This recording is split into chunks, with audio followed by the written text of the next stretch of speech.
Mr. Smith. The company CRM, it has been updated, and the team has not yet done with their brainstorming for the next campaign.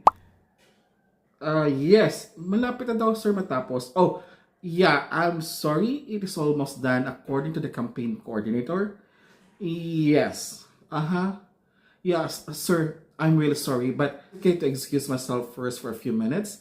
I just need to check on something important. Thank you so much. Oh my God, what a breaking news is this? Former Philippine President Rodrigo Duterte has been arrested upon his arrival from Hong Kong. Talaga? Nag-Hong Kong pala siya? Oh my God, parang dami ko nang hindi alam ng mga balita sa Pilipinas. Ano na ba nangyayari? Wait nga. Ano pa bang mga meron?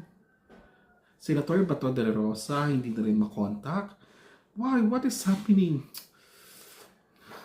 Grabe, hindi ko na talaga monitor.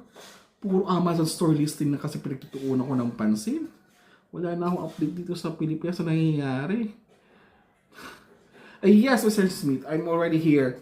Yeah, it's just a local news surprise, you know. The Philippines, it's always exciting here. Napakainit na balita nito. Ang daming breaking news sa Pilipinas. Puro na sila breaking news, oh. Pero ako, hindi pa ako nakakapag-break. Buti pang Pilipinas, daming breaking news. Yeah, I'm still here, Mr. Smith. Yes, about the campaign. Yeah, it's almost done according to the campaign coordinator. And by the way, Mr. Smith, have you ever heard about the Philippine politics?